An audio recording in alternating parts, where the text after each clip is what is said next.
And hello there, everybody, and welcome to Roll with Advantage. My name is Joe, and welcome to session number 53.5 for the introduction of our newest member of the Isles of Iverion campaign, Yorick Nassin.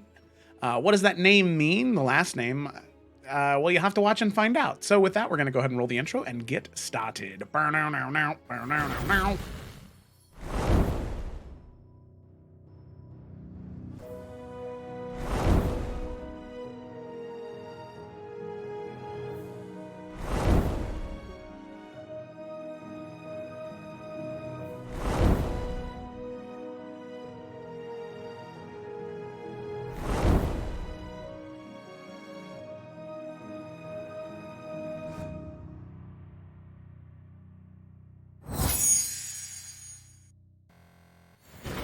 Yes, you can. And we're back. So, with that, let's go ahead and dive in to session number 53.5,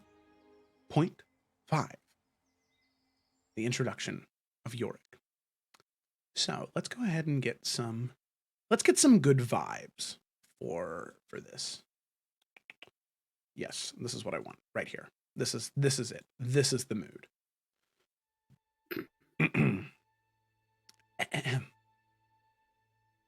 A cold wind sweeps across the Hellfire spires. A new age dawns in Macavia. Corruption, like an all-encompassing shadow, is burned away with the wrath of 1,000 suns. With rebirth comes change in the shedding of tradition. In the light of this new age, the people of Macavia welcome this change.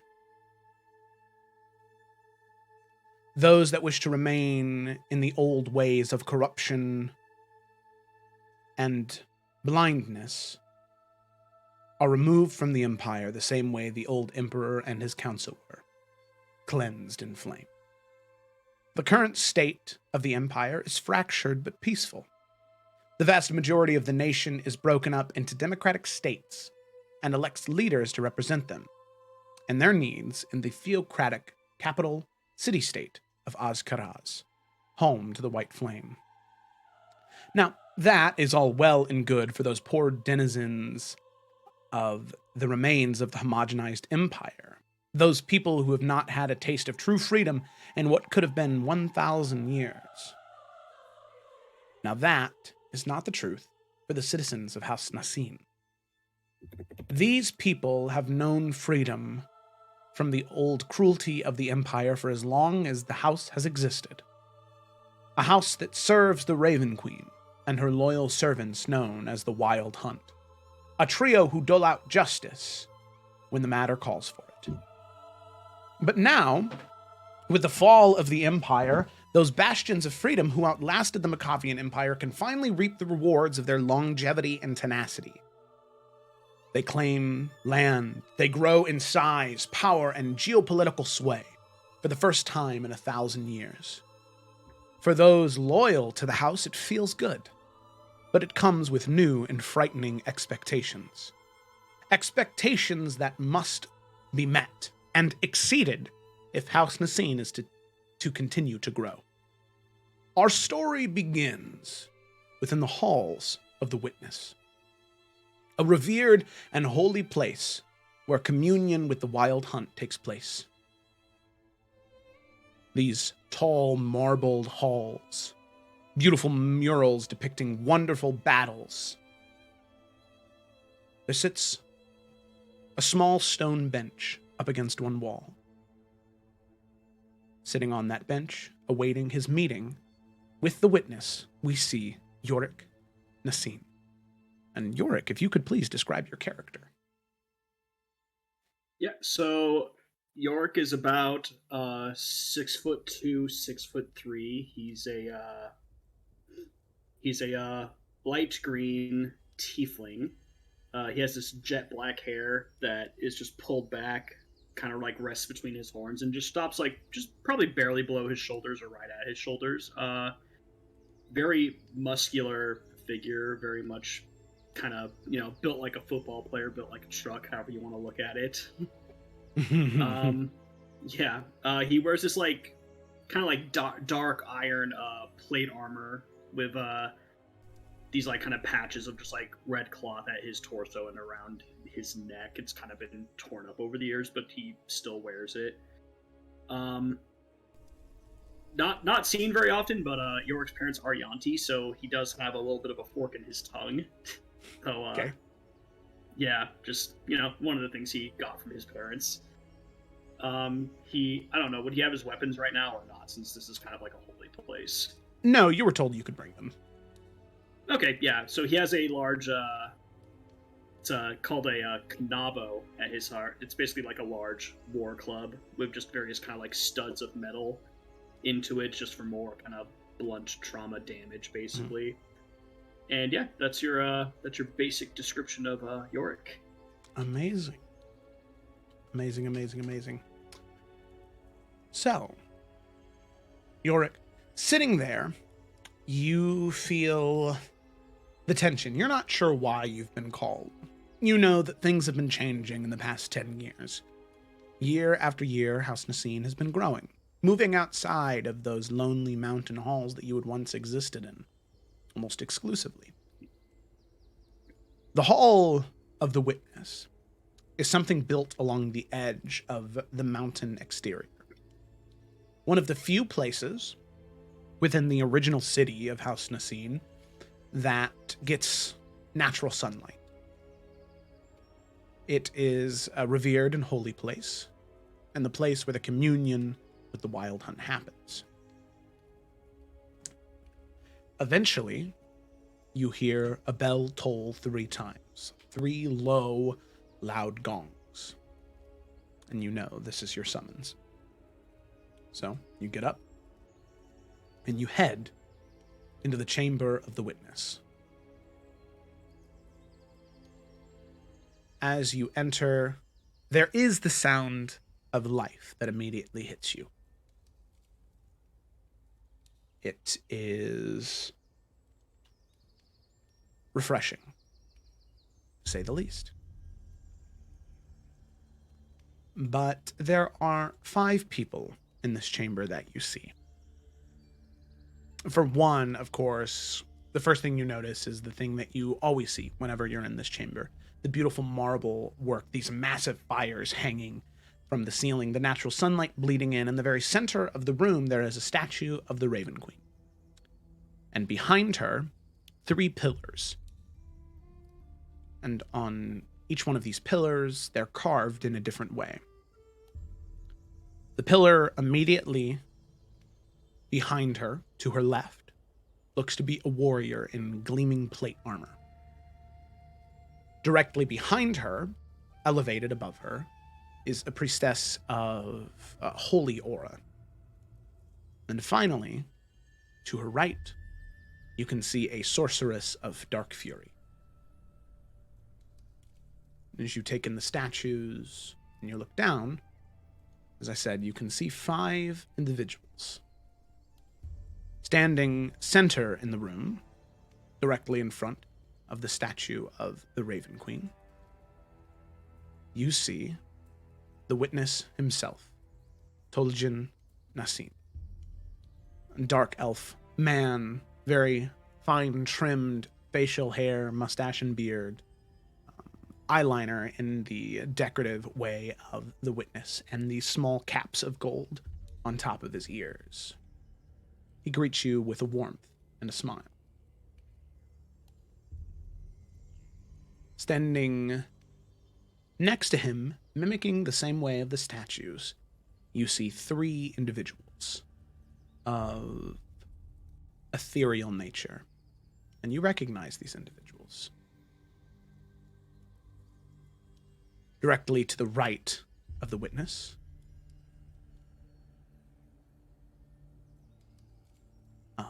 you recognize... Just want to make sure that I get the name right here. Okay. You recognize the sorcerer directly to the right. Akar. You see this ethereal nature, robes of green and gold layered on top of each other, a skull for a face and this magnificent crown resting atop their head, smaller, more folded in on themselves. But you can recognize that dark, chaotic fury inside of them. Standing in the middle, behind the witness, you can see a beautiful woman with a holy aura. She smiles when she greets you, but you can see her face and her entire body is in this constant state of shifting decay and rebirth, whether it be bugs crawling out of her eyes or plants and moss growing along the ridge of her forehead. Shifting constantly. But generally, you can recognize the state of decomposition and the state of life, constantly cycling through her. You recognize this as the priestess,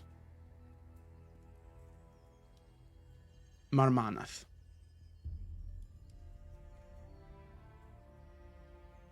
And then finally, to the left of the witness, a man clad in black plate with robes of black silk draped around his shoulders and dragging behind him.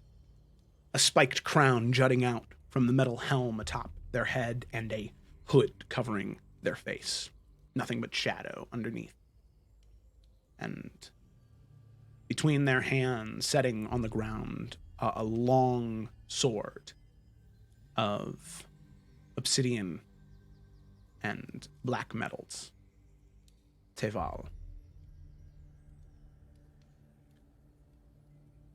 Right off the bat, you recognize not only is the witness here, but so are the 3 members of the Wild Hunt. And if that were not enough, you can also see there is a 5th person in this room. 5th person that you're in and of it yourself, you're not uncomfortable with them, but it is odd to see them in this position, to see them here. A woman, broad and strong, wearing plate with a massive weapon on her back, gray skin, horns curling back from her head, and you can see folded up against her back these 2 leathery wings. As you recognize this person, your devil,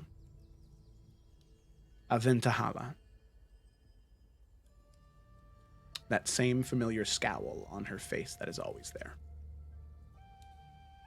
Sorry, I'm just going to ask right now just because I want to make sure I get that right. Aventahala? Yeah.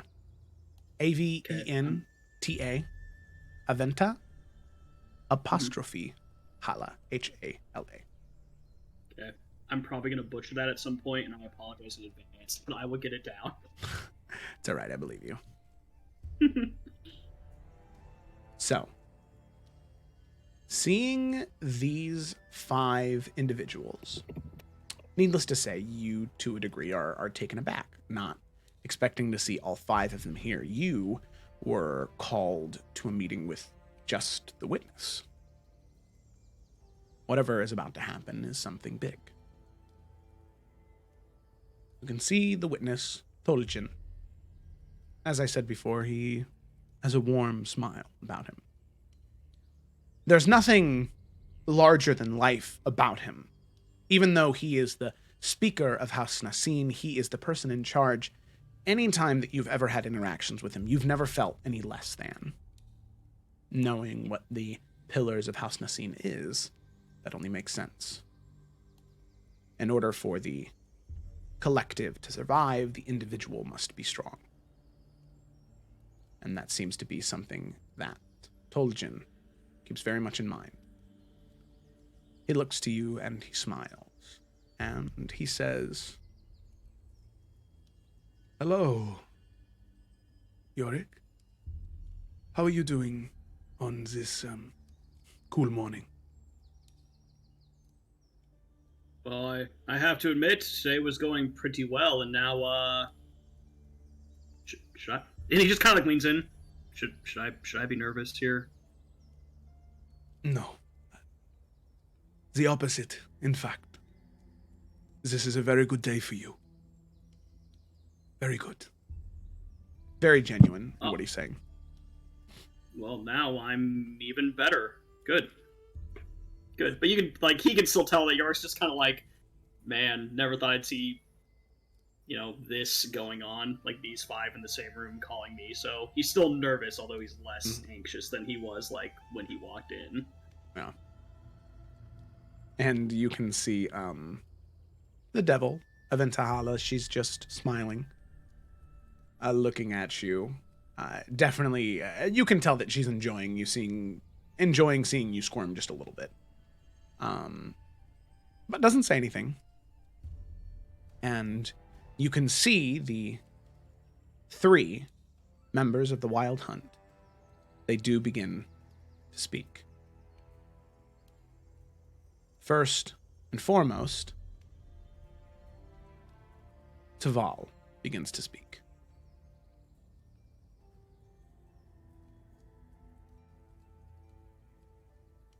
Yorick, we are pleased that you have answered the summons. Followed by Marmanath. Long have we waited for something like this for you, knowing your great skills. And then finally, Akar.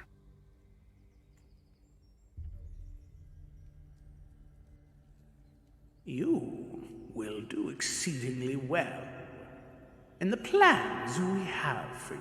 You can see all 3 of them look to each other and then look down to you. Their forms themselves, while humanoid, still seeming to fill the room larger than anyone else. And Tolkien nods and says, "There are several things we wish for you to know. Things that I believe will give you some clarity in why we have summoned you here and why all of us are here.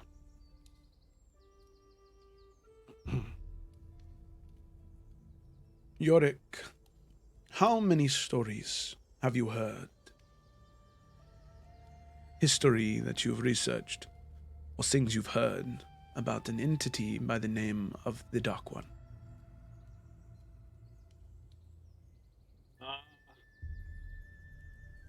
Name sounds familiar. Can't say I've ever really kept track of the number. Normally it's just whispers here or a tale here or there. Not many. Exactly. You see, that is quite the issue. And that is exactly what this Dark One wants. They are an entity, as many are, that exists outside of the realm we understand. And they want nothing more than to break in and take everything for their own. Consume everything. And this Dark One, their plan will work better than they could have ever hoped for if they stay like that. Whispers. A story here and there. The true power of the Dark One is that something so horrible, something so terrifying, most people assume that nothing like that could ever exist. So, over the past 9 or 10 years, more and more information has been presenting itself in a way that makes us believe this Dark One is controlling more things in the world than what we originally thought. More things that would lead to a victory for him and a loss for all of us.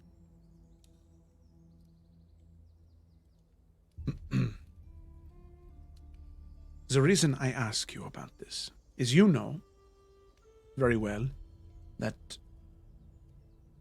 one of our tenets is that we uphold the sanctity of the cycle of life and death. What was established to us by the Raven Queen. You know this. We all know this.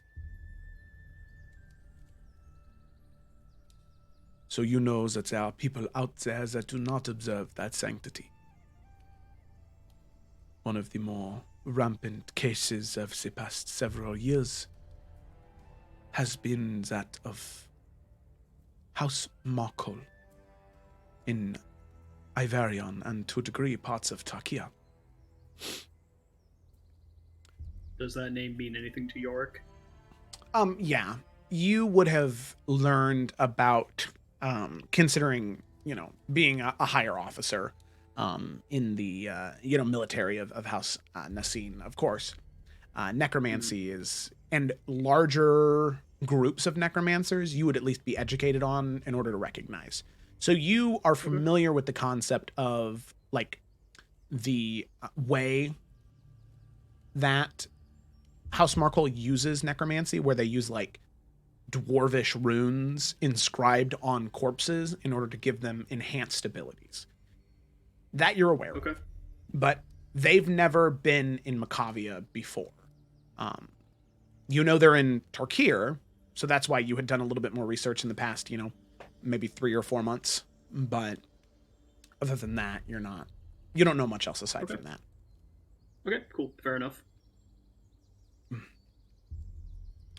Now, the reason I bring this up is because the job that we have for you, the reason you've been called here, will send you away from our home.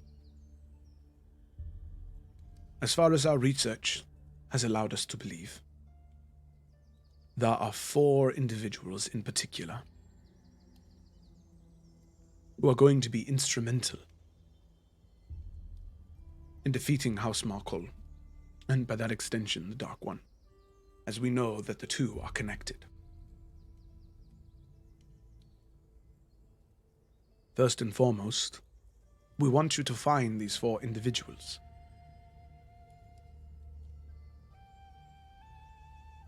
As our information leads us to believe, there is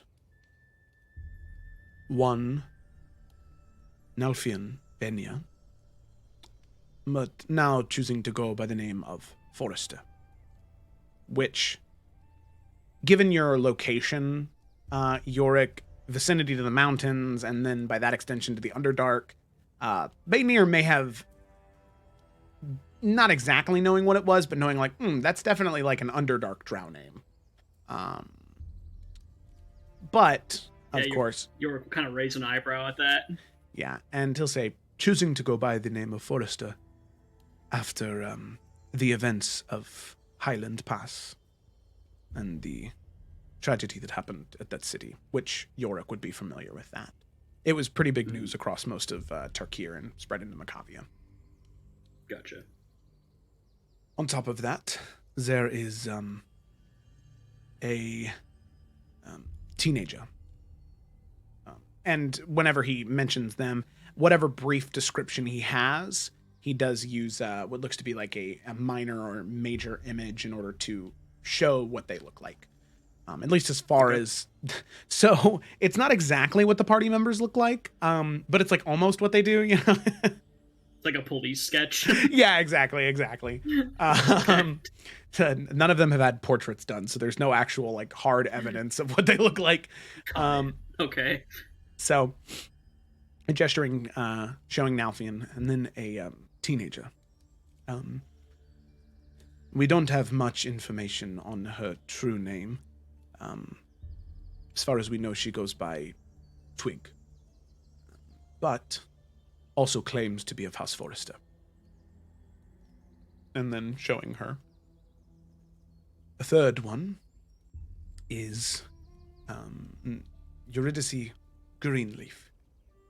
Something very interesting about her is very recently, within the past week or so, they were last spotted in Wheat Hill, a city in the northern portion of Iverion. Eurydice He is apparently claiming to be known as the Dawnbearer.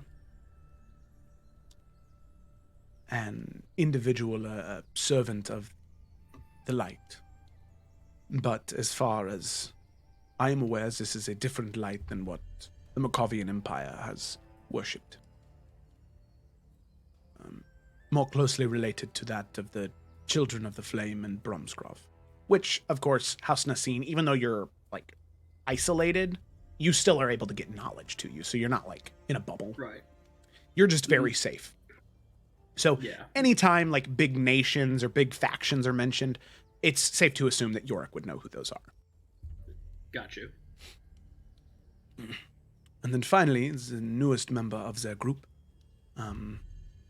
a young woman by the name of Lila Tatiana, a student from the College of Hathcrest, and daughter to one of the many headmasters of that college.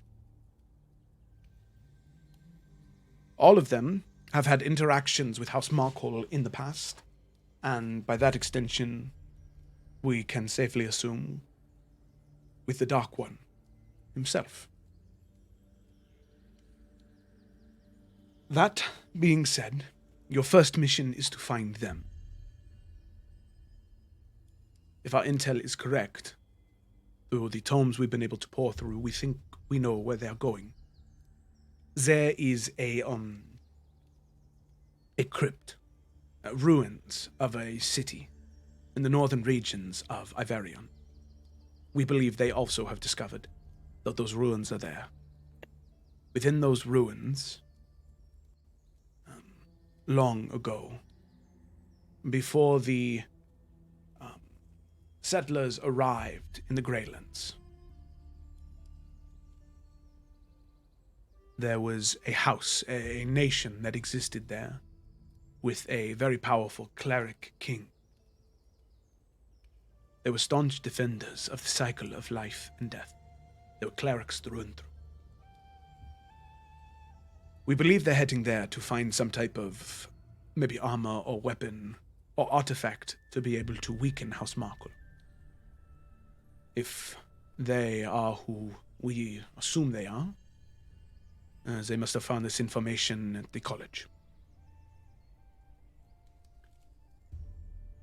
So we need you to head there. I have a contact in the College of Hathcrest who will hopefully be able to get you there faster, as opposed to traveling by foot. That is step one of this. Finding these 4 individuals, and then working yourself into their group to better help the destruction of House Markle, and by that extension, the Dark One. There's no reason claiming new territory in Makovia if in a year or less there is no Makovia to defend. Yeah, right. That makes sense. So you're following step 1. Mm-hmm. Do you have any questions? Like I said, very genuine. This guy's very genuine. He's rooting for you. He's on your side. Sure. So, sorry, I just want to make sure I understand the full nature of what's going on here. Because, like I said, I only read stories about the Dark One, but every time I read them, it was some real bad shit. How dangerous are we talking here? Very. Should everything in his plan work to the way that he wants it to, it's not the same as, say, the Shepherd. With what they plan to do to the people of Tarkir and Iverion, and by that extension all of the people of Eridane, burning non-believers, claiming the land for their own, trying to establish this totalitarian theocracy. This martial law. People still live, they still exist. They exist in a twisted, broken world, but they still exist. If the Dark One has victory, there is no us. There is no living. It is a blank canvas of brimstone and shadow. Consumed. Nothing. So it's very bad. So real bad. Okay. Cool. You think there's any connection between this dark one and what happened in the capital with the Emperor and his exarchs? You can see Toljan, he thinks for a moment, kind of tugs on the goatee of his beard. I am not quite sure, if I'm being honest. The more that I've thought about it the past 10 years, I think that we as people, we put walls up between us for more than just one reason. It's not just to keep people out, but ideas out. Did the gods raise the mountains to keep ideas separate? How different is the white flame of Osrio from that of the golden flame of Nabiataman? The same darkness that the Dark One petals, that creeping shadow, is it not the same one that corrupted the ears and minds of the advisors and of the Emperor? The exarchs? I do not know. But I've had a lot of time to think. And I think that it all is connected. I just don't know how yet. Right. I was just wondering. No, why are you laughing? It's just funny. Yeah. I think it's all connected. There's a giant web. Everything's going to destroy. Oh, yeah. Okay. He's I just love in this meeting, he's got a lot of not crunk, but like Patrick Warburton energy, which I really enjoy. Hey, he's processing the information. He's like, well, good to know, but there's nothing I can do with that. So, okay. Yeah, it's like, what do I do? Okay. Like, I'm glad I know, but oh damn. Yeah, no, it's great. It's great. You're this place. All right. I'm assuming there's more. No, you know what? And he'll kind of look over to the devil. I'm sorry. Why is she here? And you can. That was her laughing. And she kind of. The smile kind of fades, and she looks up at you and says, "I was wondering when you'd ask. I'm here for the same reason they are. You see, Yorick, the death and destruction and obliteration of existence is also bad for me. You know me. I am a big fan of self-preservation and doing what's best for me. How can I get what's best for me if there's an entity threatening the destruction of everything? So, I come with another mission. And, well, good news for you to hopefully make new friends in new places. This group that you're going to find, they call themselves the Forerunners of Fate. When they were in Highland Pass, one of the cultists of House Markle, who was in charge of everything there, well, they had a change of heart. Lovely, isn't it?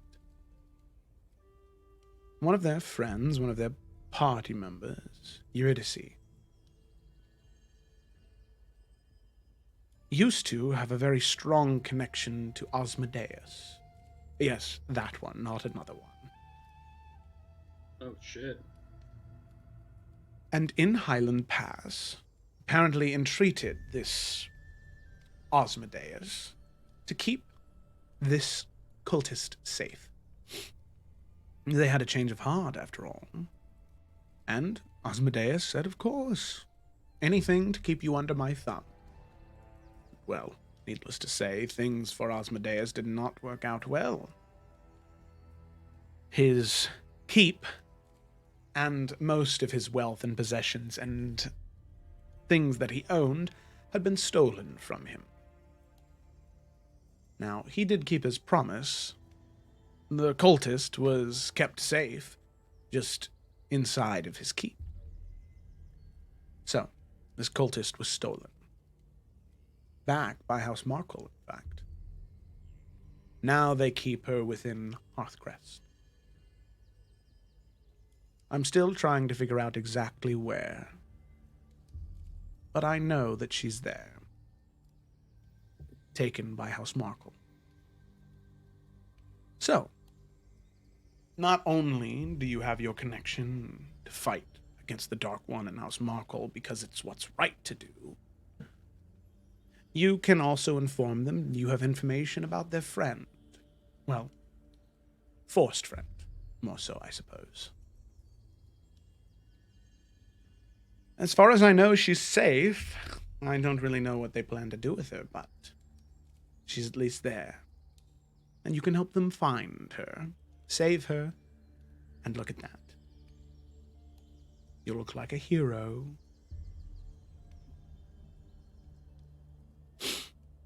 And this cultist's name? Geldervan. They are a hobgoblin.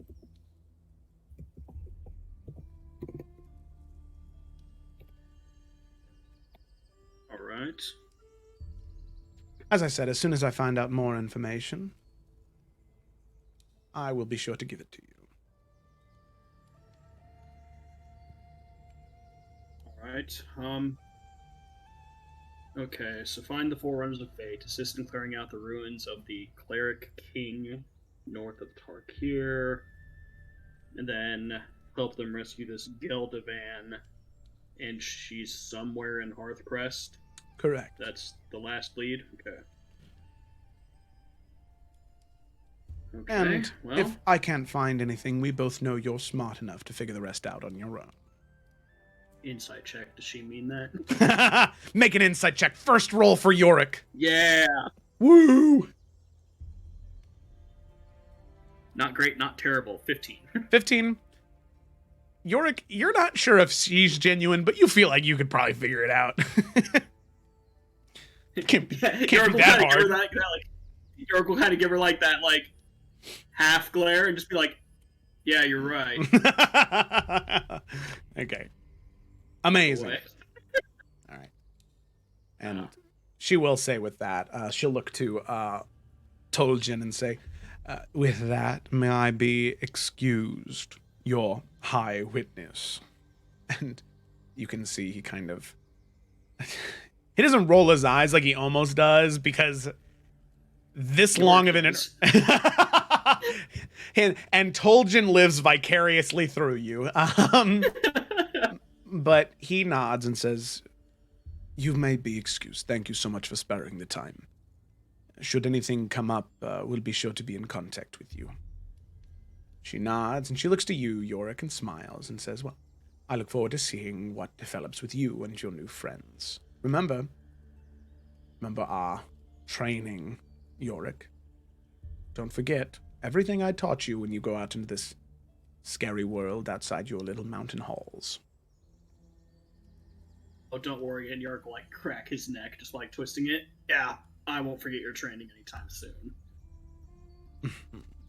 And she just kind of a little, and with that, she'll turn 180 degrees, and there's this, like, crackling portal of fire that opens behind her as she steps in and disappears.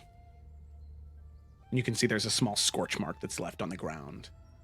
And Toljan just kind of shakes his head and sighs, and he casts Prestidigitation, and the scorch marks go away. You think that's bad? I'm the one that's going to be spending eternity with her. Yes. Well, should things work out in a way that's favorable for the Raven Queen and for you, you might not be tied to that fate as long as you think. In a very, like, I hope not, bro, type of way. Alright, well. Do you have anything else for me? Not me.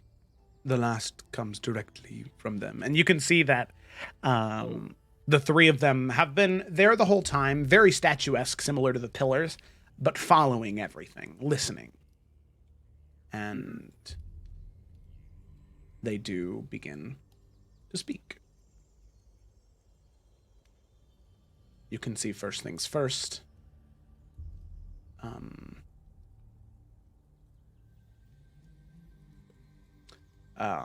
The man, decayed, face now beginning to peek through a little bit through the flames that are crackling in the sunlight that's bleeding in, leaning forward. The soldier, Tival, begins to speak. And each one of the three of them connected to a degree. Their speech sort of blurring together, picking up where the last one left off with their sentences. Yorick, your final mission is that of the utmost importance. What we require of you, Yorick, is to find someone and kill them. Not as easy as you may think. While death is something you are well acquainted with, this one may prove to be a bit more difficult. The person we wish for you to kill, Yorick, is that of one of the Dark One's 13 Forsaken. A man with nothing but hate and contempt in his heart, especially for those who wish to maintain the sanctity of life and death. We know he's smart, well-educated, studied at all of the colleges and universities of the material plane. We know he works with House Markle. We know that he is the architect behind their ideas. And we know that you, combined with those others, can kill Cassius Finch. For the first step in defeating the Dark One will be to destroy his most trusted general, those 13 Forsaken. Those who have the most to gain from his return. Idiots, the lot of them. They don't understand that when the Dark One wins, he does not share power.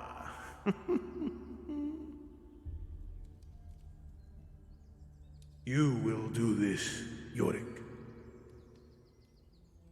House Nassim will be at your side, and the Wild Hunt will be behind you.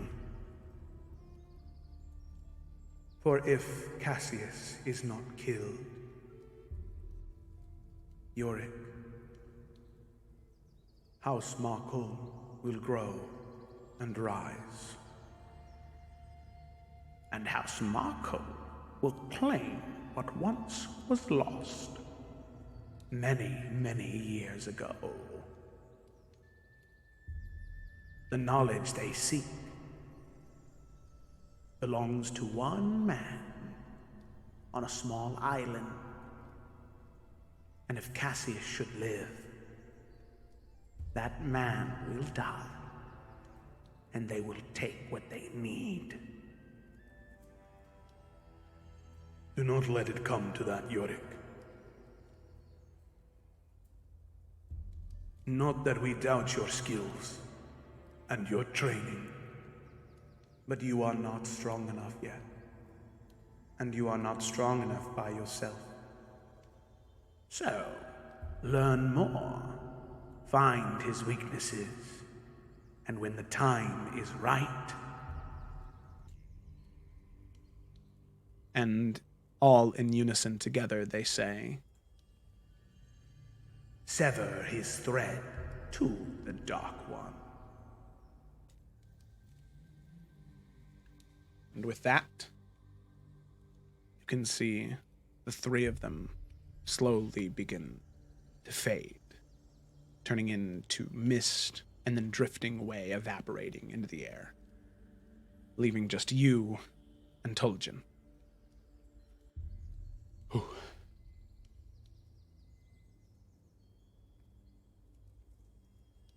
Wow, that was a lot. Yes, very much. But I must say to you, if there is anyone of our house that is capable of this, I know it to be you, Yorick. And I mean that. No, you never bullshitted me before, so if you're asking me, you must really, really need it. You can see when at the mention of bullshitting, you see him kind of like eye to eye check out the holy room you're in. Sorry. he, Sorry. he says, you know, if you were younger, I would prestidigitate your mouth with soap, but you're a little too old for that now, so consider yourself lucky. But this man on an island they were talking about, do you know who or where? If I can't stop Cassius, it might be worth me trying to figure out how to protect this guy from him at least. Well, the activity of House Markul has been stagnant for the past several weeks. This man, you know the Wild Hunt, ever ominous, being servants of the Raven Queen, they can never speak so directly with all of the information that would be useful in that moment. Rhymes and metaphors, but we believe the man on the island is one of the lords of the island houses of Iverion. We know that the entity of House Markle, was looking for an individual known as the Child. Someone that they believed could master all 8 necromancies of the dwarves. We do not know who this man is,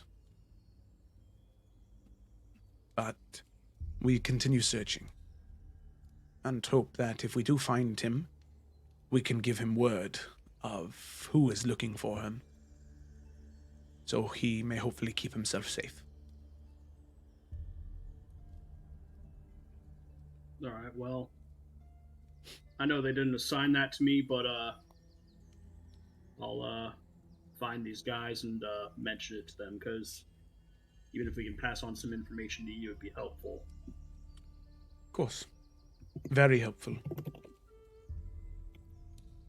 And, Yorick, before you go,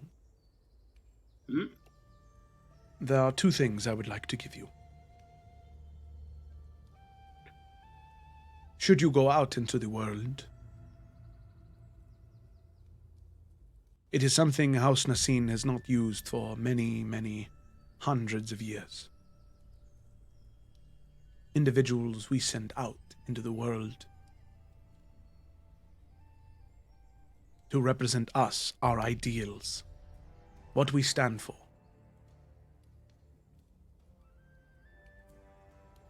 I do not know how much weight it will carry in this new world. But, Yorick Nassin, it would be my honor to present you with the title of High Hunter.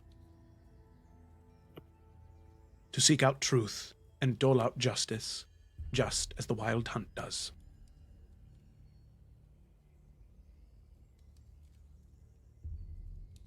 Has Yorick ever heard of a High Hunter before? Oh, in, yeah. Your history or anything? Like, these people, of the ones that you've heard of, they're the people who the Nassim ballads are about. You know, like, they are the people who go out into the world, and they're the ones who track down the phylacteries of the liches and kill the liches. Like, they are, they're the guy. They're Elijah Wood in Spy Kids 3. Like, that's actually not a good every time. That's not a good way to phrase it, because Elijah Wood gets dead real fast in Spy Kids 3. So That's true.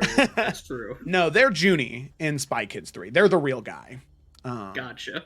But then in all reality, the guy was you the whole time. You know. Yeah. Yeah. No, they're a big deal. They're a very big deal, and there has not been a high hunter that has been named in probably 300 years. So this is something new and something that is a big honor. Yeah, York's like, oh, shh. And then he kind of catches what he's about to say. He's like, wow. Wow. Thank you. I'm not going to let you down. You know me, too bullheaded, just rush at everything and take care of it. So you leave it to me. I know, which is why I have no displeasure in gifting you this title. The final thing is something that requires a delicate hand. Literally. And he kind of looks for you to gesture your hand. Oh, he'll lift it up. Sadly, and you see him reach for his waistband and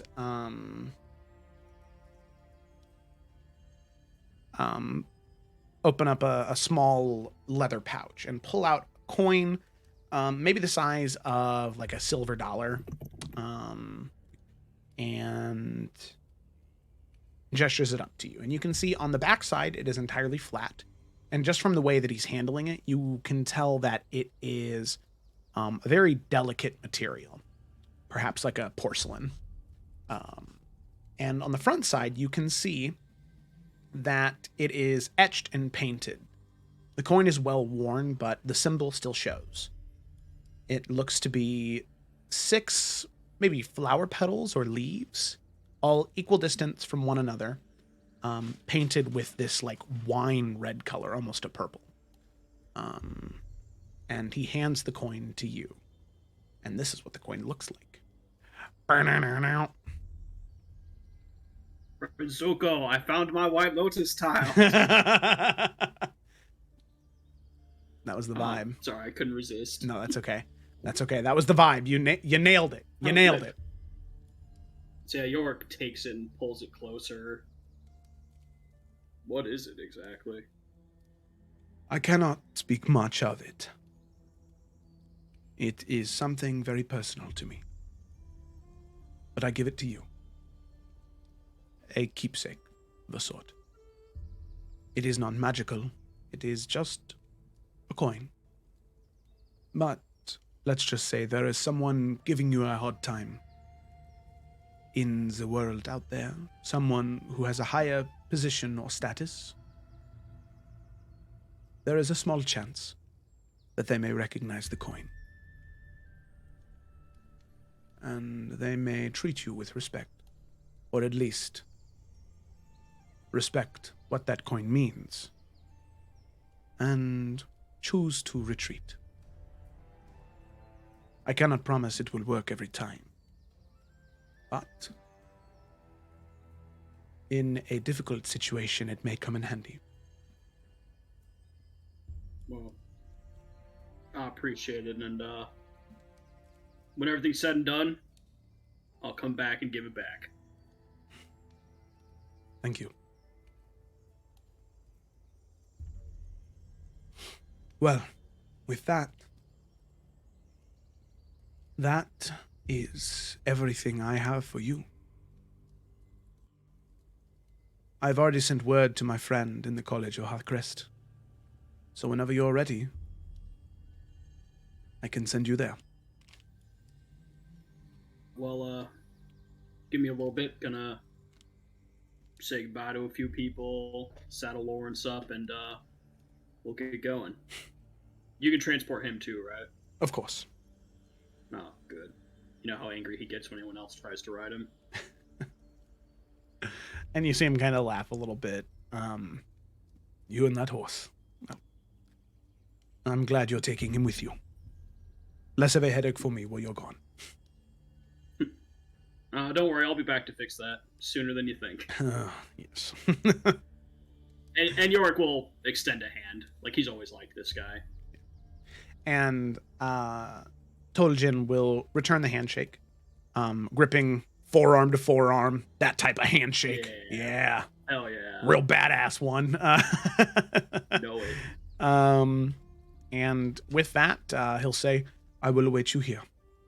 Whenever you're ready to leave, return to me. And I will send you away. Yorick will nod at that, and I don't think we need to roleplay it out. I would say that he would just kind of go and take care of his business before coming back, unless there was something that you needed to have happen. Now, I will say that as you are going to the stable, you can see that there are like three people that are like currently have Lawrence, and they're trying to like move him from one stable to the other, and Lawrence is just like, he's just like fighting it, and they're like, oh, come on, just would you please just come on, and they're all like digging their heels into the ground, and he is just fighting them all the way, and he's given no quarter. Yorick just like walks up, and he just watches for like a good like 10 seconds longer. What you doing, guys? And you can see some of them, like, they drop and they fall as they sort of roll out of the way. And with that, Lawrence just kind of, like, whinnies and just makes his way over towards you, just walking past them, and kind of nudges his head up into your shoulder. Aw. Being hard-headed again, Lawrence. He just kind of, like, gives him a rub and a pat. And Lawrence returns with a... Nah, wouldn't have it any other way, buddy. Alright, well, good news, lads. I'm here, and we're taking off, so I'll just take care of things from here, if you don't mind. Yeah. Unless you want to escort him up there. No, I mean, no. I don't want to damage you your ride or nothing. No. You're fine. Don't worry about it. We've got stuff to do over there. And you can see they all kind of scurry up and run off. Nah, good kids. Alright, let's go, buddy. He'll just kind of like take the reins and he'll walk him up there, not like ride him up there or anything. Oh, for sure. Yeah. And Lawrence easily follows behind you. Okay, that was the only thing I wanted to do. Yeah. And for those listening, Lawrence is a dark brown, like, Clydesdale horse. Like, he's a big horse. Yeah. It's got that ankle hair extensions. You know it. Hell yeah. Okay. Alrighty. So with that, you make your way upstairs. Back up to the chamber of the witness. And you greet the witness again. And if you're ready, he says, good luck on your journey. Yorick, before you go, is there anything else you need? Just, things are going to get a lot worse before they get better, aren't they? More than likely, yes. Then,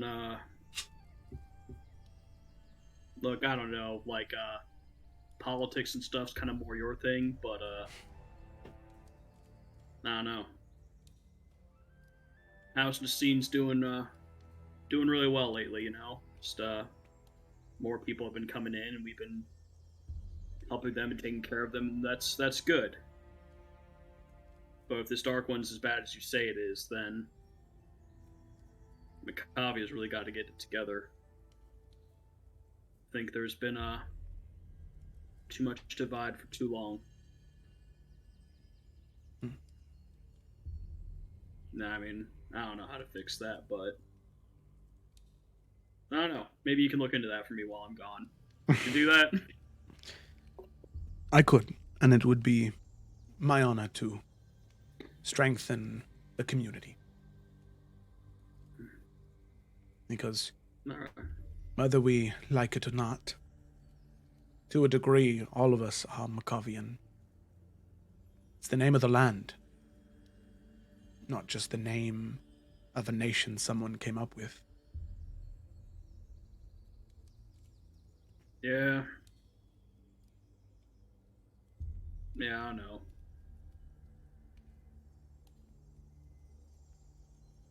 Hmm. But to at least put your art part way at ease, Yorick, I do have ideas for this. In a few weeks, for the first time in, well, that our history books have known, the witness will be leaving the mountain halls of Nassin, and I'll be making the long journey south to Azkaraz. And I will make the case for what I think is best for Macavia.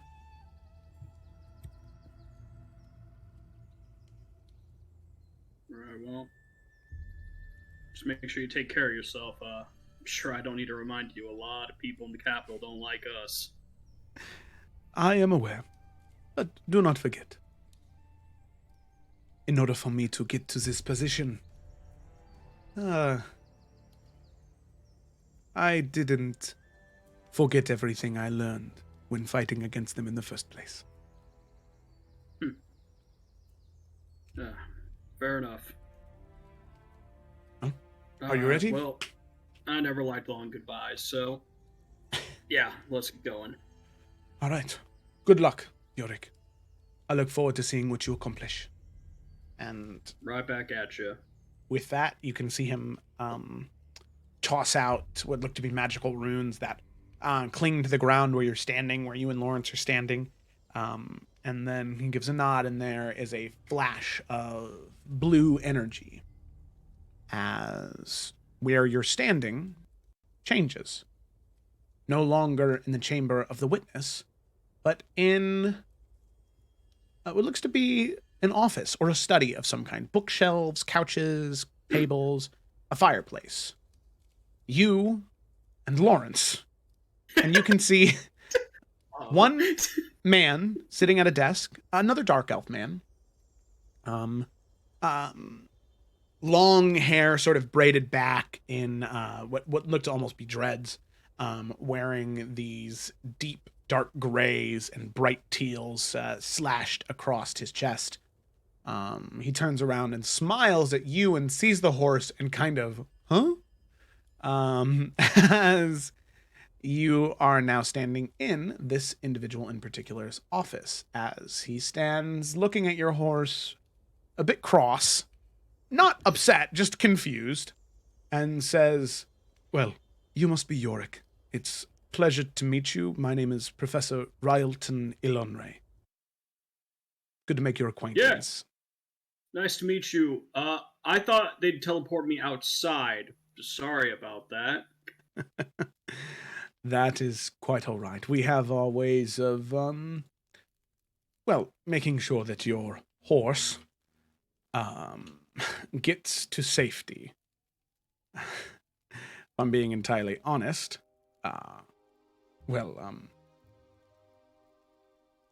you really won't be leaving this room in a way that is, normal, conventional. As you can see, there's no doors in here. York looks around and notices that. Oh, what the? How? You're standing How does on that it. work? It's right there. Oh! As you look at the teleportation circle underneath you. Wait, so you built this room but, had it sealed from the outside, so did you teleport all this stuff inside, or did you decorate it and then seal it up? And he you can see him, look towards the window, and it's not like sky and clouds and mountains and cities. It's like these streaks of purple and blue and navy, these astral images of just abstract magic. So is this a pocket dimension? Is York smart enough to kind of figure something like that out? Yeah. A real spot? Because this is it's only taken you a moment because you were not expecting to be teleported into a pocket dimension. Wow. they really undersold this whole thing to me. He just like looks outside and just like, this is badass. Yes, so don't worry about your horse. Plus, prestidigitation can go 1,000,000 miles with, well, you can see the muddy hooves just scraping on the ground. Again, thought I'd be teleported outside for a building. Quite all right. Believe me, much worse has happened in here, so don't worry about it. Well, it's great to meet you, Yorick. As I said, I'm Professor Alonre. I'm a professor at the College of Hearthcrest. It is great to meet you. I've been, well, I wouldn't exactly say friends, but I've been in communication with I believe the title he's given is Witness, correct? Yeah. What do you teach, if I may ask? Oh, well, I am a...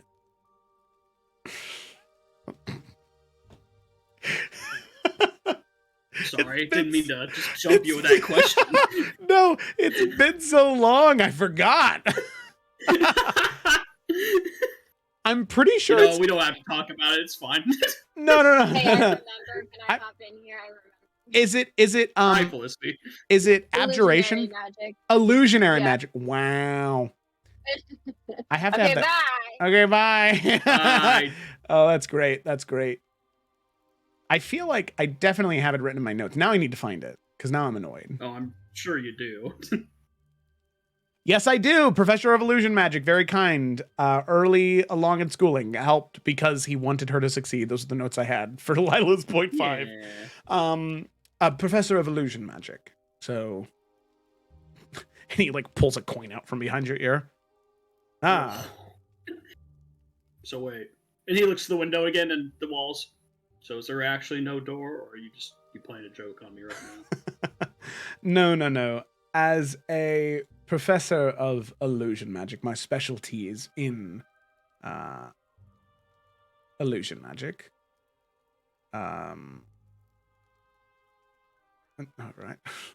My specialty is in illusion magic, but I am able to cast and work with magics that are outside of illusion.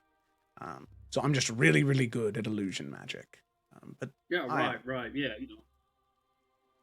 It's like how I'm really good with my weapon, but you want me to punch someone, I'm pretty good at that too. I get you.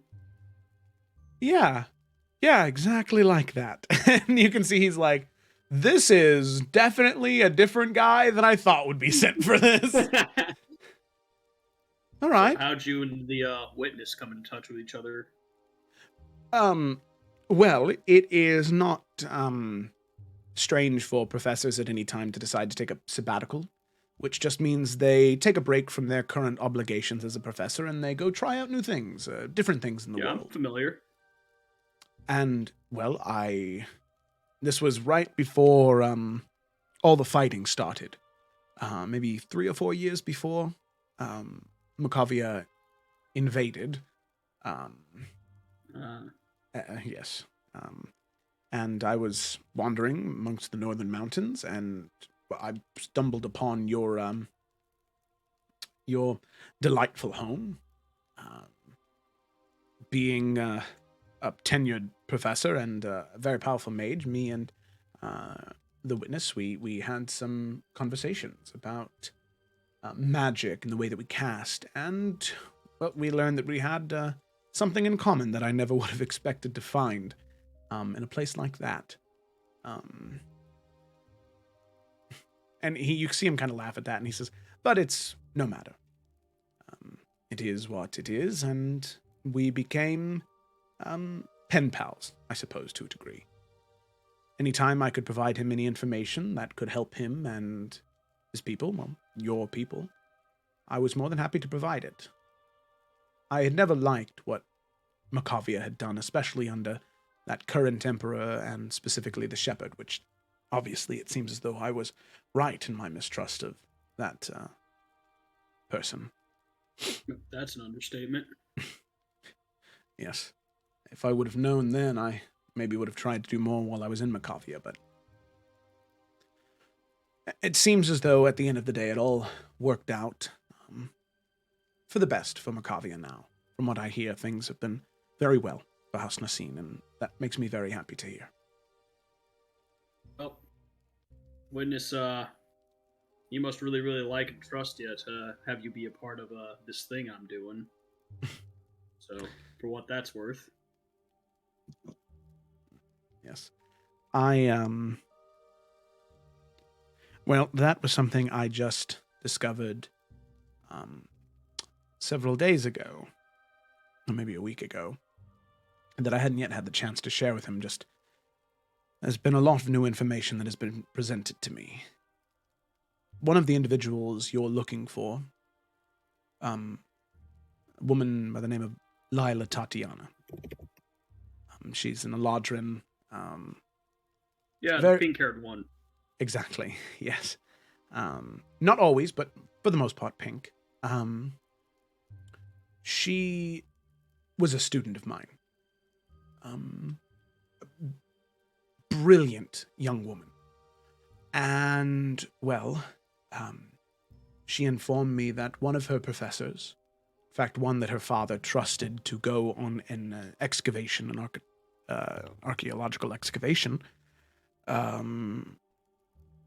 well, apparently was one of the 13 Forsaken.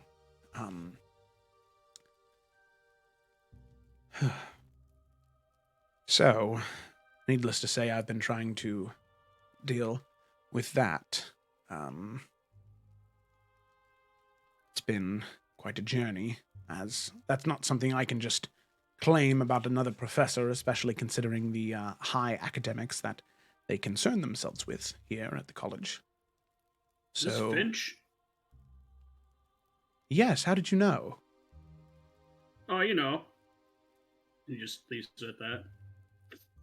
I suppose if the witness of Tulgin told you about those four, I'm sure that if you were to join them, you couldn't not know about that.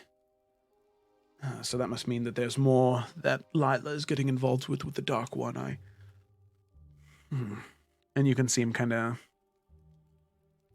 get lost in thought for a bit and say, sorry, would you like something to drink or eat in the meantime, or are you hoping to get from one place to the other? No, I'll never say no to food or drink. Thank you. Of course.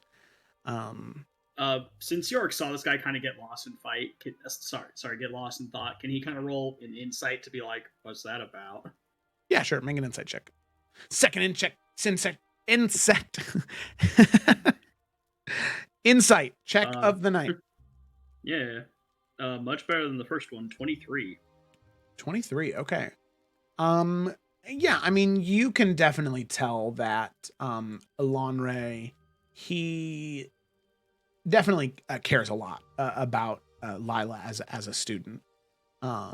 And you can tell that his knowledge on the Dark One seems to be a little bit more tactile than just spooky stories. Okay. There's a lot of real fear in his eyes for just a brief moment that kind of goes away as he sees that you're sitting down on one of the couches with no food or drink. So, and like while he's like getting the stuff, mm-hmm. I have to admit what I've heard about this Dark One's pretty slim pickings. What can you tell me about him? What I'm getting into here? Well, if I'm being entirely honest, I know that to a degree there must have been some that you had learned from Tolkien, but what I can tell you is, I'm sure similar to what he told you. They are an entity that exists outside of existence, and they wish to consume everything. Everything. Leave nothing behind. I'm not exactly sure what what more you would like, but that is about as much as I can give without specific questions. If you know about Cassius, you must know about the other 12 of the 13 Forsaken. His generals, so to speak. It's a very I know real... There are 13. I don't really know much else. Well, I don't exactly know where to start, even. If you'd like a history lesson, I could get out the chalkboard and we could go through it. Perhaps, listen. I mean, like you said with the insight check, he could, like, I could tell that this guy wants he really wants the Lionlet to be okay, right? Yeah, exactly. Listen, how about you tell me the bare bones I need so that when I find this group, I can help protect them. Because the sooner I find them, the better. So believe me, as much as I would really love the whole history lesson, and York's being sincere at that, because he loves learning stuff. Actually, Yeah, we are on a bit of a time frame before Armageddon, apparently. Yes, I understand. To keep them safe. Yeah.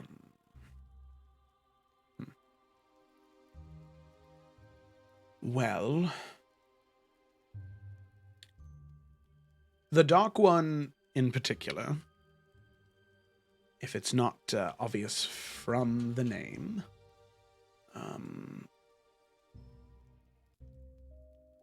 is weak to any and all sources of not just sunlight. Sunlight it can stand up against fairly easily, but the embodiment of light. And not, sounds strange, not just gesturing to the candles, not just light, but the light. The origin of all things good and bright and safe in our existence.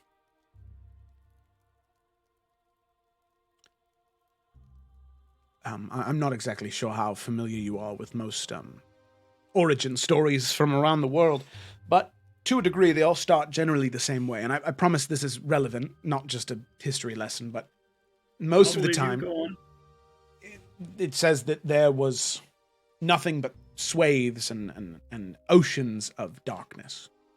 From that darkness, there was light, an explosion. Massive, and its energy breaking through the glass, so to speak. From that light grew all things good and well-natured. But then the shadows started to creep in, and so we have what we have now. But that source of light, that spark, that origin, that's the light that pushes the Dark One away. Now, myself, I only know of one such spell that has that light to it. I've been trying to research more, but it seems as though most of those, they were taken, checked out from our library some several hundred years ago by an associate professor by the name of Selena Farron, which I've been able to find no record of in our academy at all, just that she's an associate professor of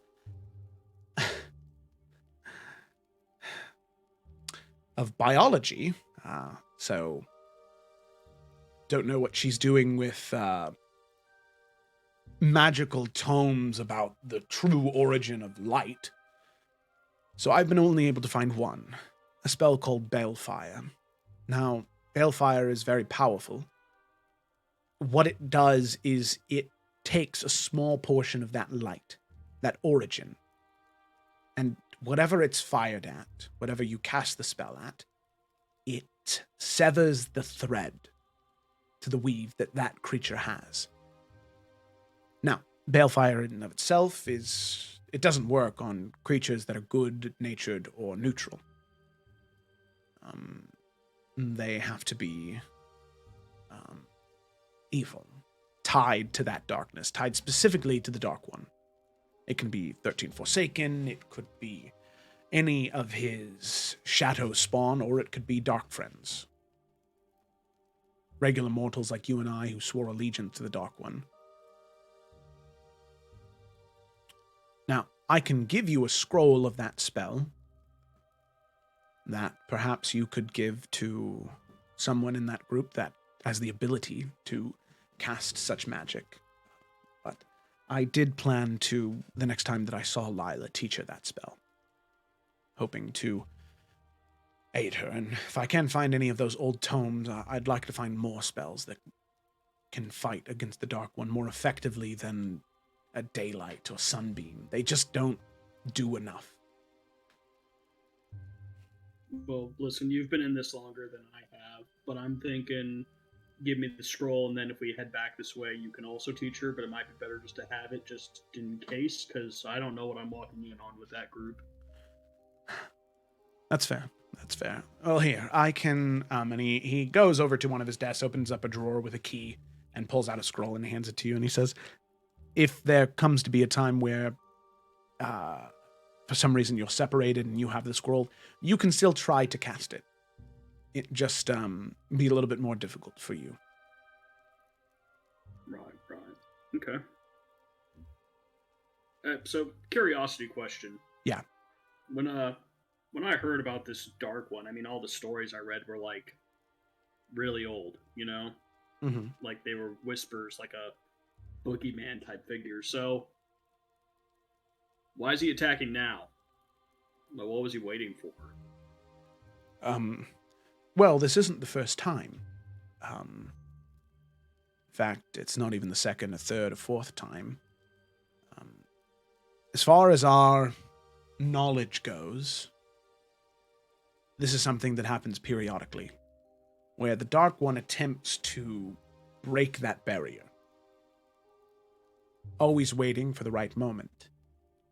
They wait for the world in and of itself to be at a weakened state, so they can have an easier time breaking in. And, well, considering most nations right now are fractured in the middle of conflict, and you see him kind of furrow his brow and shake his head. I could have swore there was some type of... there's always a civil war happening somewhere, but I thought there was one happening in Bella Clara, but anytime I think that I know that, I check and it's not happening, so that's odd.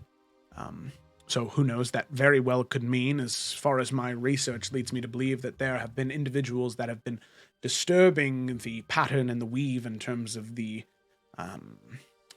timeline, but that's a guess at the best, explaining those feelings of deja vu.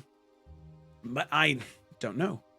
As far as I can tell, the reason why the Dark One would attack now is because of the fractured, volatile state of the world. Yeah, no arguing about that.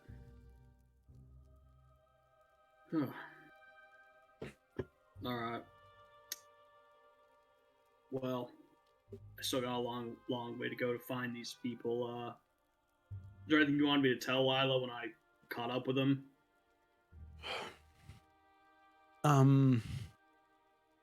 Or any of them? Sadly, I don't know too many of them very well. In fact, I don't know any of them at all that she's been traveling with, so I hope that they are a good group of people. Tell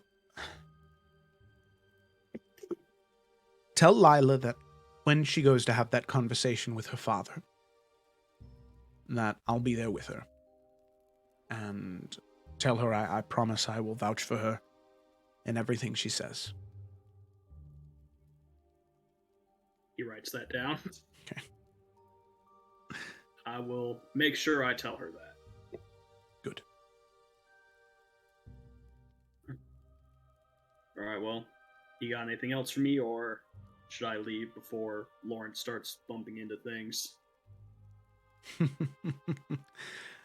Well, here, at least, and you can see him go onto the table and hand you an apple and say, for him being such a good, well-mannered horse, give him that, and I'll send you on your way. No, they are his favorite, and he'll offer it up to Lawrence. Okay. Lawrence will just crunch the apple. He's having a great time.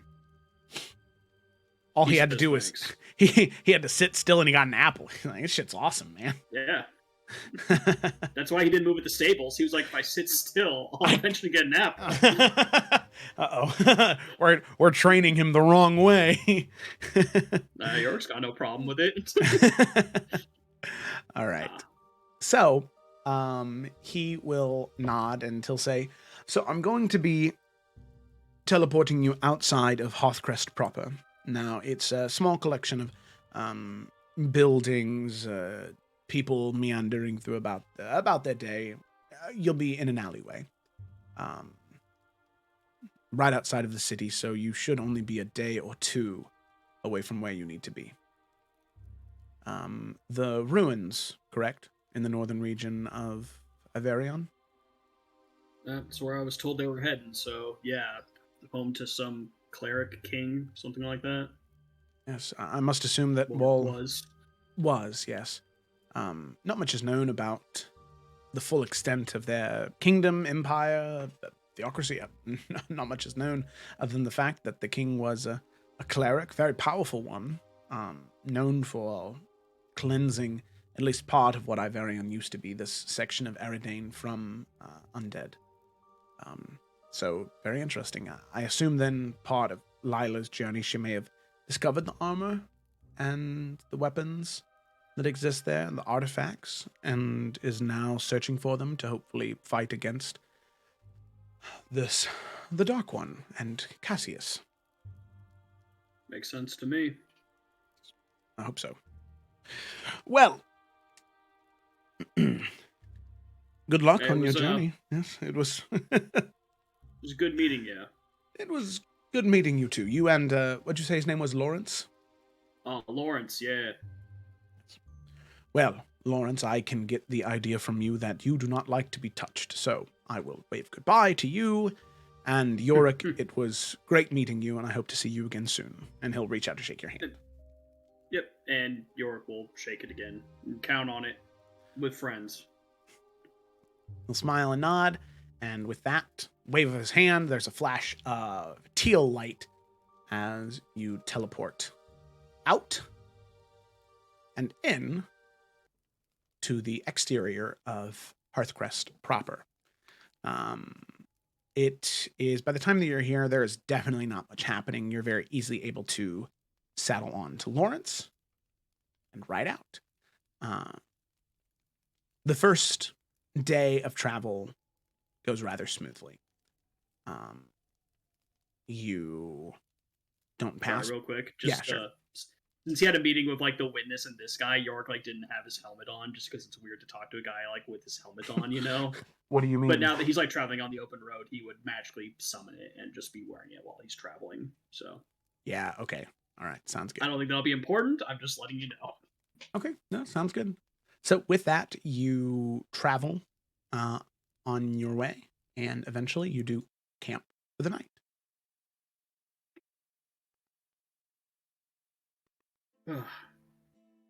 So yeah, I think he would just get like a fire going, finding some place just like not super far off the road, but you know, enough with like some whatever little bit of like kind of covering he can get. Mm-hmm. Yeah, big day for us, Lawrence. I woke up wondering what I was going to have for dinner, and here I am. It's funny how life works, isn't it? No, I know. I didn't think about it either. Just yeah, when he said he wanted to meet, I don't know. I just thought, I don't know, good job, you know, killing that necromancer. I just didn't think it'd be anything like this. Life's funny like that, isn't it? Yeah, you get it.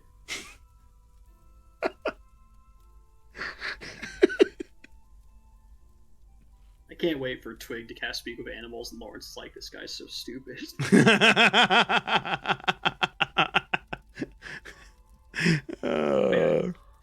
He'll make sure that like Lawrence gets like his feed, and then he'll kind of just set up for the night, you know, just kind of like starting to relax, getting ready to fall asleep, but not quite there yet. Mm-hmm. Okay, sounds good. So with that, you settle in for the night, and you are relaxing, just sitting outside, taking in nature, which is something that for the first, 15, 16 years of your life was not really something you were exposed to that often, right? Having to stay inside the mountain for safety. Over the past 9 or 10 years, though, maybe 11, you've had a lot more exposure to it, venturing further and further and further into the southern portions of Macavia. It's been nice. So whenever you have a chance to be outside, it is fairly nice. Macavia in the northern region is more arid, though. It's drier. It's still cold there, but this northern portion of Iverion is very, very, very humid. And while it's not super hot outside, it is still warmer than most of the time there. It's maybe, 60, 65 degrees Fahrenheit. Okay. But it's just wet outside, being in the Riverlands. In the month of Stormtide, it is just constantly raining. Luckily on this day, we've had a dry day, but you can kind of see the gray clouds surrounding the moonlight, and you have a feeling tomorrow might not be that. Well, do what we can, I suppose. Can't fix the weather. But yeah, I mean, obviously he'll have like his rain gear out and ready for, hopefully at least staying as dry or as comfortable as possible while traveling. Yeah. And then, cool. Now, my question to you is, in preparation for traveling in rain or just traveling in general, if Yorick decides to travel at night or into the evening hours, does he carry around a torch with him at all? Yeah, I imagined he would, or like a lantern of some kind, something like that, yeah. Okay, all right, cool. Just wanted to check.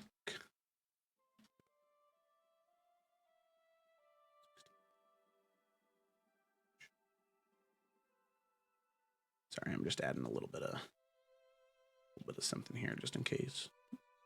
No, you're good, fam. Oh, that's weird.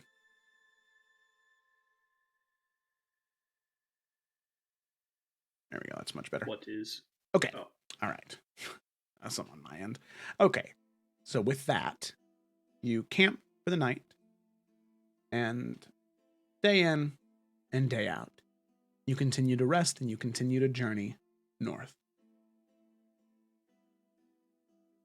Eventually, on the 4th or 5th night, oh no, lost connection to the server. Don't do this to me. No. What?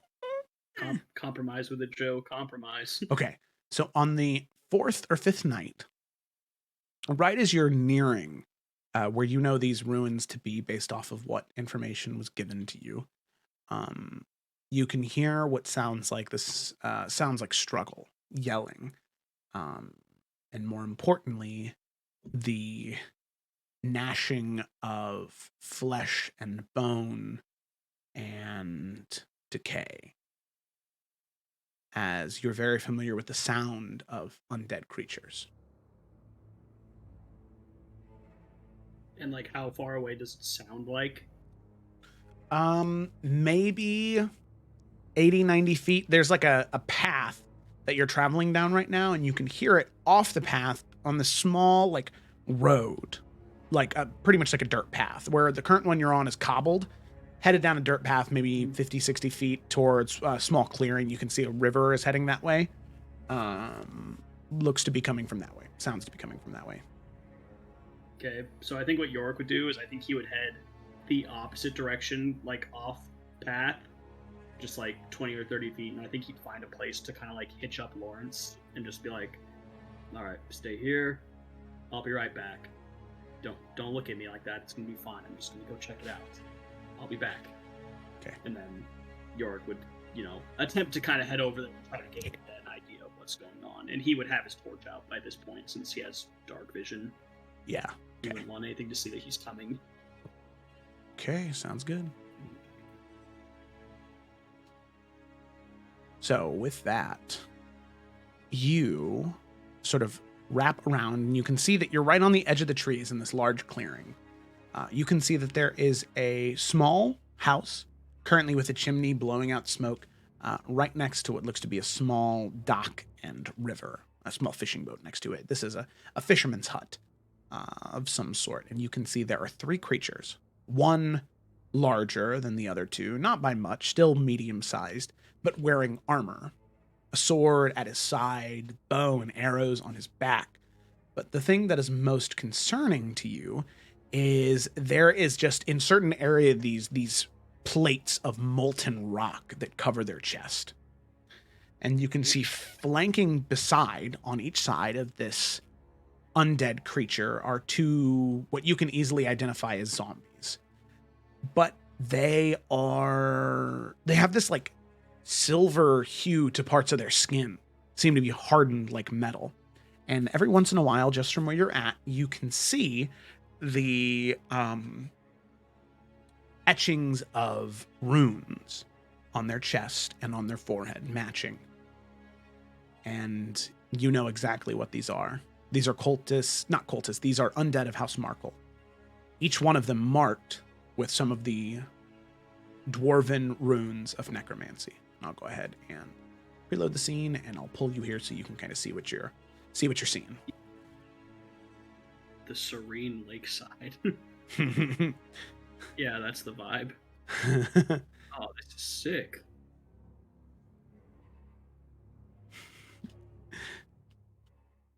Okay. And so, I mean, does it look like they're trying to get into the house? Does it look like they're guarding the house? Like, what's just the vibe from like watching what they're doing? So you can see that the 2 zombies are currently slamming themselves up against the walls, trying to break the windows that are currently kind of boarded up. And the one with the sword is just like hacking at the door, this wooden door with the sword. And you can hear somebody from behind muffled, "Help! Help, please! Someone, please help!" All right. So yeah, definitely just trying to break their way in. Yeah. Okay. Then and they clearly have not noticed me yet, right? No, they have not. Okay. In that case, Yorick is going to cast Hex on this guy closest to him. Okay. All right. Hex is a what saving throw? There is no saving throw. They're just affected by it. That's right. Dude, sick. Yeah, Hex is a really good spell.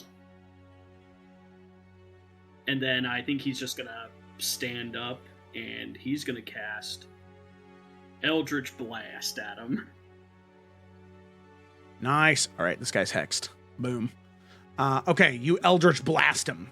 Okay, so you stand and his Eldritch Blast, he basically, like, in each hand there's like this like red and black energy that swirls. And basically these 2 just like blades like form out of them and they just fire forward. Like stab into them. Nice. All right. I get that Elden Ring flavor, you know? Hell yeah, dude. All right, so Eldritch Blast, I'm level 9, so there's 2 hits, and he's going to target the same guy. Yeah. Pew pew. Hit him with that carrion phalanx. You know it. First one's a 17. That hits. Okay, and second one, same thing, 17. Those both hit. Okay, so that's now 2d10 plus 2d6 from the hex. Oh, and also I'm hexing its dexterity. Okay, hex dexterity, got it. Also, just so you're aware, those so luckily both 17 hit, but you can tell that the way that their skin has been shifted and changed, 17 almost doesn't hit. Like it almost slams up against whatever metal has coated them and doesn't affect them at all. But luckily with 26 points of damage, that is enough to just the sword slam into the back of the chest and one through the brain of this zombie right here. And you can see those runes begin to fade as they do drop dead. All right. And you can see with that, the other zombie turns and what Yorick can now identify clearly as a white He recognizes both of them, and now their attention is both turned to you as they draw ready to fight. Hell yeah. So with that, Yorick, I'd like you to roll for initiative. Right. 21. Nice. I only have a +2. That was 19. So that's sick. Okay, update combatant. Initiative value 21. Boom. All right, so with that, Yorick, you are first up on the turn order. So what are you doing? So he's going to bonus action move the hex from the dead zombie to the other one up top. Okay. A live zombie. And he, yeah, and he's going to Eldritch Blast again. Nice. That worked well the first time. It did. He's got options. All right, well, that's York's first nat 20. Dude, sick.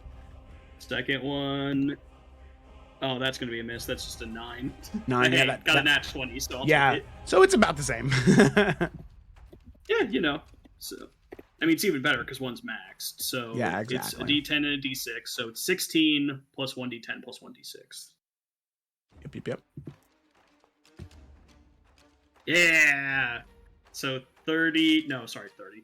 28 points of 28. damage. Okay, that is enough. So with that one is also killed. Alrighty. With that, you have killed both of the zombies and now leaving only the white left alive. Does this thing look like it has any ranged weapons, or did it just have a sword? I can't remember how you described it. No, it had a bow and arrow and quiver on its back. Okay. And a sword that it was currently using to try and jam open the door.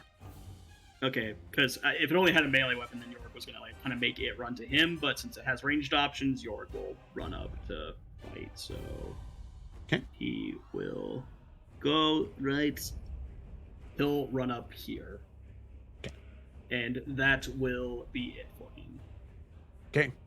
Alrighty. So you can see that as we go and get to the white's turn, the white is... You can see they have this mysterious emanation coming off of them.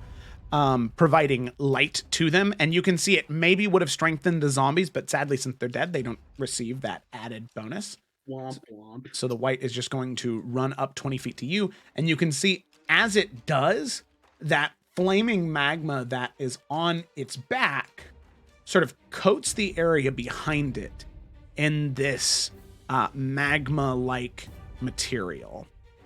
Behind it. Okay. So just in a path behind it, there's now a trail of magma behind him that you can tell that if you step through that, is going to hurt like hell. Righto. Okay. So with that, it does become the white's turn, and it is going to make one longsword attack, and it's going to go ahead and bring that longsword down on top of you. One longsword there. So that's going to be a 19 to hit. Does that hit? That matches, so yes, that's a hit. And it's not a whole lot of damage. It is 5 points of slashing damage, and then 8 points of fire damage, which you're resistant to, right?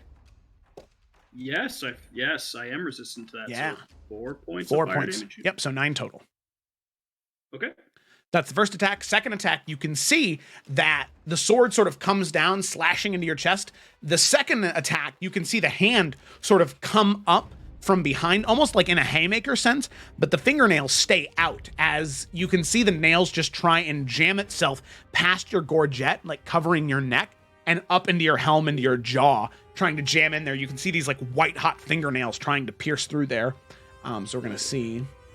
I hate that. Yeah. Oh, that's definitely not a hit. That's a 10. Yes, miss. Okay, miss. You can see you just barely dodge out of the way as the hand flies up next to your head. However, you can see that just from the attack and the swing, you still do take a D4 of fire damage just from the intense amount of heat coming off of this creature. So that's going to be 1 point of fire damage since you're resisted. Womp. Yep. I was like, the only way it does 2 damage is if it rolls a 4. Okay, so with that, that'll be the end of the White's turn, and it is back to Yorick. Okay, once again, York's going to transfer the hex onto this guy, because as long as he maintains concentration, he can keep it up. Mm-hmm. So, and he'll hex this thing's strength. I don't think it's going to come into effect, but why not? And then, yeah, he's going to launch his first attack with his maul at it. Okay, that's a lot. Let me double check. New character, who dis, you know? Yeah. Yeah, that's a 24. 24, yeah, that hits. I hope so. Okay, so here's the maul damage.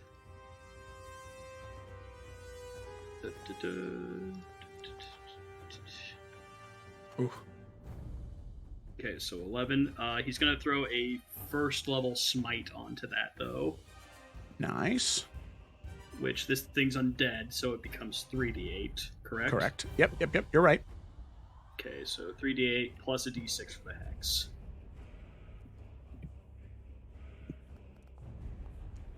Oh, that was much better damage. Yeah, so 30 points of damage from that attack. Nice. Okay, so crash. First crash into it with the maul. You can see you break into part of the breastplate as it cracks into one of those pockets of magma. As that pocket of magma explodes out towards you, I need you to make a dexterity saving throw with the successful melee attack. Ooh, okay. That's not great. 11. 11, that is a failure. You're still resistant, but this is going to hurt. All right.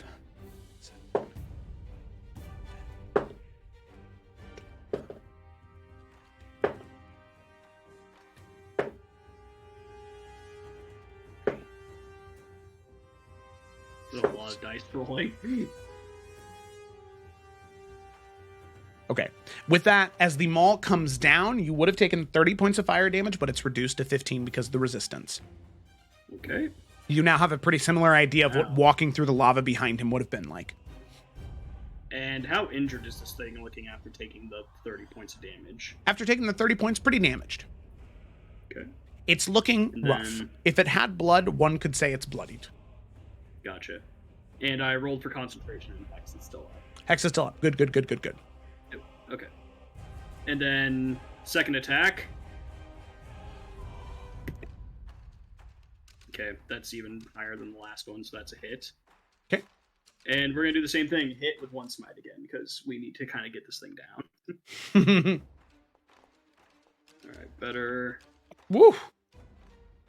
Amount of damage. Yeah, paladins, man. I know, they're crazy. Ooh, not great on that, though. Oh, yeah. Hey, that is okay, though. As you bring them all down the second time, crashing into the head, the skull just cracks open, doing exactly what mauls are intended to do, destroying the brainstem and matter that could have been keeping this creature alive. As you sever its tie to the material plane, that magic of necromancy that was keeping it up, there is this final explosion and detonation of the magma fire magic that was within it. I need York to make another dexterity saving throw.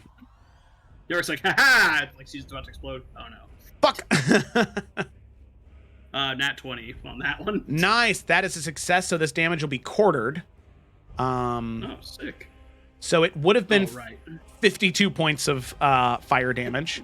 Instead, it's 12. 13? Wouldn't it be 13? 13? Oh, yeah, you're right. Yeah. 26 to 13. Okay. Yeah, round up. Ow. Yeah, so you really, you drop and hit the ground, prone, belly on the ground, and it singes part of the bottom of your cloak. But at that point, it's aesthetic. It looks cool. That's true. As you can see at that point, the undead has been slain. And the white is no longer there. And some of the grass around it has begun to burn and singe a little bit, but you can see the rain that has started pattering down has extinguished any of the flame that was there. And it does the same. Eventually, the magma, after about 12 seconds, so what would be 2 more rounds, does eventually fade away and disappear magically. All So right. it seems as though that magma is not permanent, but it is a lingering effect for quite some time. Is it right in front of the doorway, this magma, or is it a little to the side at least? It's right in front of it because it's right where he would have been. Gotcha. All So, right. getting up? I think York's gonna get up and just be like, ow, just kind of like stretch out a little bit from that explosion of magma he just took. All right. The undead have been put down again, I guess. But hang on, there's something in front of the door. Do not step outside. Are you all right in there? Um, yeah, I'm quite all right. I didn't know what was happening out there. I just heard moaning and groaning, and then something started to bang on the door, and then I saw the hands break through the windows. So I did what I thought was right. I covered up some of them. I boarded them. Got some nails in here that I used. Is my donkey all right? Looking around, do I see a donkey? Yeah, you can see maybe 30 feet off. It came off of its hitch that was on the door, and it just kind of wandered away from the house. Right now, it's just eating a patch of grass. Oh, but it's okay. It's okay, yeah. It's off its hitch, but it's alive. It seems uninjured. Oh, stubborn ass! I told him not to go anywhere. Well, I'm glad he's all right at least. Thank you. Is one of your windows less boarded so we can have a somewhat face-to-face conversation? And at about that point, the magma does fade away. Oh, never mind. Your door is good now. Oh, all right. And he opens the door. You can hear him kind of peel off some of the boards that were there that he had nailed on rather rapidly, opening the door. And you can see it looks to be a stouter halfling man, sort of facial hair, these like sideburns that come off to a bit of a point on each side. I waves hi. Hi there. Well, nice to meet you. Name's Tamrin. Good to meet you. Yorick, Nasine. Ah, Yorick Nasine. Well, thank you so much for your help. And he kind of looks outside at like the patches of grass that are on fire and the like 3 corpses. Oh my. Yeah. Nasty work. Yeah. I mean, you should have watched it happen. It was a sight, but yeah, these 3 aren't gonna bother you again. So, I mean, you just heard them approaching and boarded up, or did you see them coming? Like, what happened? Well, like I said, I heard moaning and groaning, and I peeked outside my window, saw those 3 things coming. It's hard to miss the big one that was on fire. Yeah, I imagine. And so I saw that, and I started to panic. Obviously, I knew running wasn't an option. These legs aren't going to get me very far, so I thought, well, hopefully, if they can't get in, they'll just leave me alone. But, I guess they decided against it. So I'm ever thankful for you showing up. Don't know if I would have made it without you. I honestly just came from the Wheat Hill area. Lord knows I'd seen enough heartbreak there. I decided that, well, maybe I should come east. But now I'm thinking I might as well go back west. It seems like nowhere I go, I'm just ping-ponging back and forth. I think the world's just becoming a more dangerous place, unfortunately. Did you say Wheat Hill? Oh, I did. Came back from Wheat Hill. Whole bunch of bad stuff happening there. It seems better now. I don't know. I left before anything could get worse. Apparently there was a big battle there. And things fought. Apparently there was a flaming man in the sky fighting a warrior of light. It was apparently pretty interesting to watch, but too exciting for me. I much prefer most exciting thing being my donkey trying to walk away. Did you happen to see a drow woman in pink hair? And he'll just describe the forms of fate. Anyone matching that description? Well, I feel like I saw a woman with pink hair. Because that's pretty rare. Yeah, I agree. The others, I mean, I've seen a drow before. He kind of blinks at you. Yeah, Yorick just kind of gives a nod like, yeah, I have too. So, fair enough. Earlier today, actually. Or I guess it was a few days ago now, but yeah. Oh, wow. No, sorry, I don't think I've seen anyone exactly matching that. But if I see him, I'll keep an eye out. Next time I see you, I'll let you know. Fair enough. Well, and then kind of like looking around, I know it's dark, but again, like Yorick has some dark vision. He'll kind of like look around a little bit. Can he tell like what direction these things came from? Like, is it the direction he's going, or can he not make it out because of the rain and stuff? No, it'd be pretty obvious, especially from the scorch marks. It is the direction you're going. All right, and I know that that's obviously like where the ruins are. So Correct. apparently, this thing might be getting perhaps a little bit out of hand, for lack of a better expression. Precisely. Well, friend, you're obviously free to do what you want, but if I were you, I would recommend perhaps heading back in the direction of Wheat Hill. I think these folks came from that way, and he'll just kind of motion with his head. Oh, from those the big ruins, right? That's what I'm thinking. I don't know for sure, but Oh yes, I definitely not going that way. And honestly, if these things came from that way, they're closer to Hearthcrest. So you know what I'm gonna do? I'm gonna go to Wheat Hill, and then I'm gonna go to West Hollow, and then I'm going somewhere else entirely. Nope, don't want nothing to do with those, especially if there's more of those things coming from whatever place is up north. I don't want anything to do with that. Well, York just kind of smiles. Are you going to be all right if I take my leave then? oh yes, I was going to rest for the night, but honestly, I want to get as far away from here as I can, so probably start heading that way, and, well, I appreciate you very much. Thank you. I don't have much, but you know what? When I was leaving Wheat Hill just a little bit, little couple of days ago, I don't know if you're traveling by foot or if you got a companion with you, but either you or them might be able to use some of these. I got them from a fruit stand about a day or so back, and he hands you a small bushel of apples. Bushel? Small basket of apples. A bushel? Okay. Yeah, bushel of apples. I've heard that. Well, I definitely know someone who would appreciate this. Would you mind if I could ask one more thing? Of course. It is getting rather late. If you're leaving, is there any chance I could just hold up here for the night and continue on my way in the morning? Oh, of course. This house belonged to an old friend of mine, long past now. Left it to me, said if I ever needed to go from place to place while I was traveling, I'd be more than welcome to stay here. So please feel free. Bed's halfling sized, but still, you could probably fit, you know. Legs might be dangling off a little bit, but maybe pull up a chair on the other end, balance it out. You'll figure it out. You seem like a smart lad. Well, No, it'll be nicer than sleeping out in the rain, so I'll make it work. Yeah.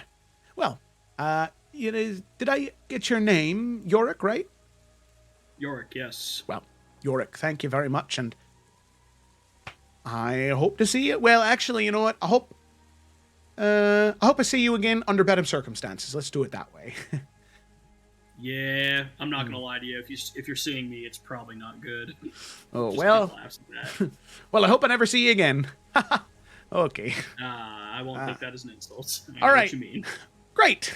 Okay. Well, right. Hey, bed's all yours. And I suppose have a good one. And he'll just walk out beside you, and he'll go, Petunia, where you at, girl? Hey. And you just kind of look. Is that the donkey? Yeah. You can see the donkey kind of wandering deeper into the forest. And he's like, no, not there. No, hey, come here. Hey, come here. Hey, come here. And he's just like chasing the donkey, whistling and clapping at it. Donkey is not listening. York just watches for probably too long because he's honestly amused by it. And then he'll just kind of shake his head and go to get Lawrence and return. Okay. All right. You do just that. You return, and you are able to rest for the night. And just in case, I don't think he's going to throw another combat at me, but before he tries to go to bed and sleep, he'll just dump his lay on hands in order to heal his HP up, just in case. Of course. So you do that, closing up some of the wounds and burns that you had sustained in that time. Yeah. But with that, the rain eventually ends as you wake up in the morning and make your way towards the ruins. Knowing that there are people... Yeah. About how far of a trip am I? Like, how far away am I from that place now? At that point, maybe 3 days. Okay, cool. Carry on. Yeah. So you travel the 3 days. You make your way up and up and up and up, resting when you can. Seems as though there's no more danger. At least you're avoiding it. And there's no more small cottages. It seems going this much further up north, it's fairly devoid of life. Until eventually, one afternoon, you arrive at exactly what you're looking for.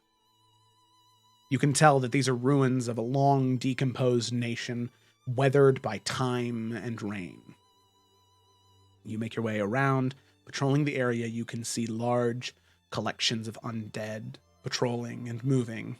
Most of them central around a large, what almost looks to be like dial or turntable that has these like large interconnecting arches dug into the ground that seem to be able to, whenever the wind hits it, sway and move.